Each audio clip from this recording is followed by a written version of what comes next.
This is how one of my clients created a 300,000 recurring stream of annual revenue and was able to step back from this business to start his new one, which is actual passion. So I'm going to walk you through this case study and show you a little bit of these behind the scenes of how I work with clients. This also really helps answer the question when people asking like, "Oh, Maggie, how much time do I actually get with you in like one of my masterminds or whatever?" And this specific result, came from about a 7-minute long conversation I had with him. So let me walk you through this, and I'm excited to share.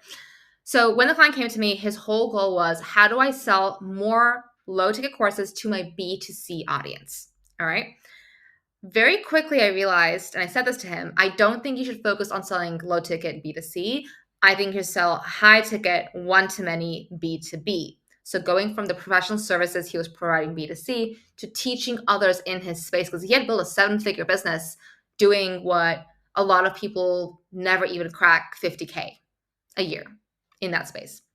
So he's actually now switched over to B2B, but we were able to do that because of this step here. So our first goal together was, great, how do we squeeze some more juice out of the lemons already available to you before we go to the next thing, right? So that's the first thing I do with my clients. What's available? Let's dig into that and then move on to the next thing.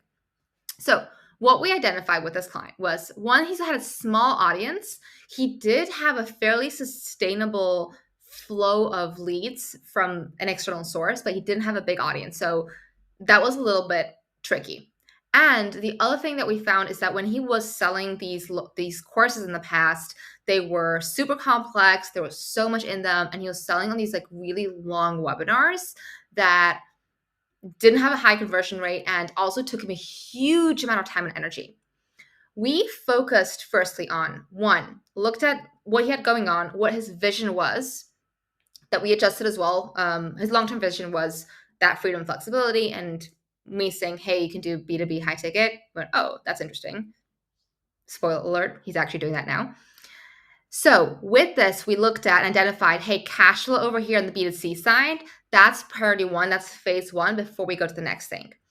Then we looked at how can we shift that messaging, because it was a little bit too complicated and it wasn't hitting the right spot. We shifted the messaging to really get to, here is what the client wants.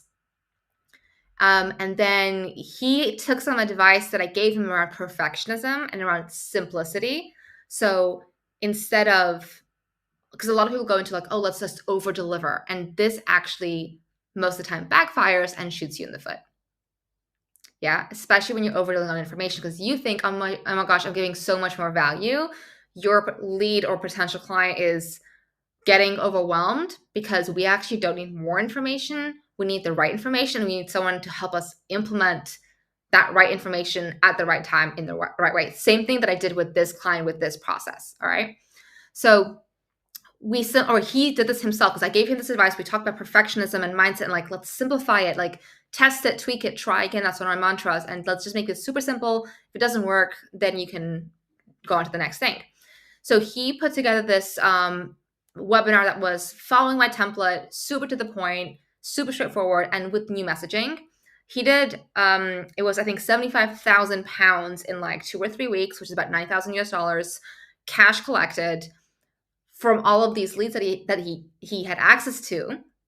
And he turned that into, the beautiful thing about this is that it wasn't a one-time thing, because he doesn't have a large audience, but he has a reliable flow of, let's say, referrals from another source.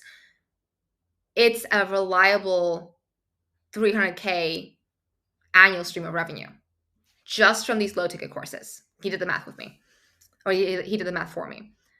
And what's really cool, there's a few things that are really cool about this. So this was actually an anger management course. All right. He was selling anger management courses in like the counseling mental health space. What I think is so fascinating is that it's not just about the money he's made, right? He's made a lot of money. That's great. Now, those people then a lot of them went on to buy and convert to higher ticket services from his B2C company. He's then had to actually hire 2 more full-time employees to deliver on those higher ticket services. But because of the extra cash flow, he was able to hire a director of operations much, much sooner than he thought he could, which meant he could step out of the B2C side of the business and into the B2B side, which was the vision, much, much sooner. And what I think is the coolest thing from all this is that it's not just about the money he's made and all of this stuff, which is great. That's super cool. But it's the impact ripple. He's selling, like in this case study was for an anger management course, low ticket B2C anger management course. Even if like only 30% of people who buy this course from him even get any kind of use out of it, right? Some people buy courses that don't use them.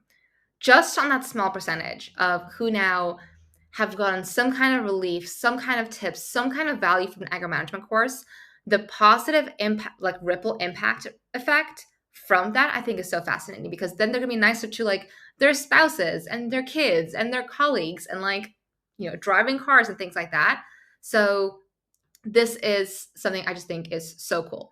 So I hope this gives you a bit of insight into my own thought process when I work with a client. So what's the constraint? What's the thing that's actually blocking us from the goal that we have?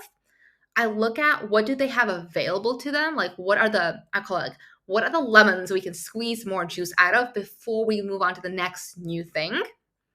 And my clients are awesome. They take action, they get shit done, which is really cool to see. Then they come back and be like, oh, I did the thing you told me about 3 weeks ago, and here's the magical stuff that happened. So hope this was interesting. If this sounds like the help that you need, that you want to sit down with me and get my eyeballs and brain on your business and help you scale faster than you could on your own, then you might want to book a game plan call. The link should be around this video somewhere. And if you don't see it, then just send me a note and I will send that over to you. And I will see you in the next one. Bye.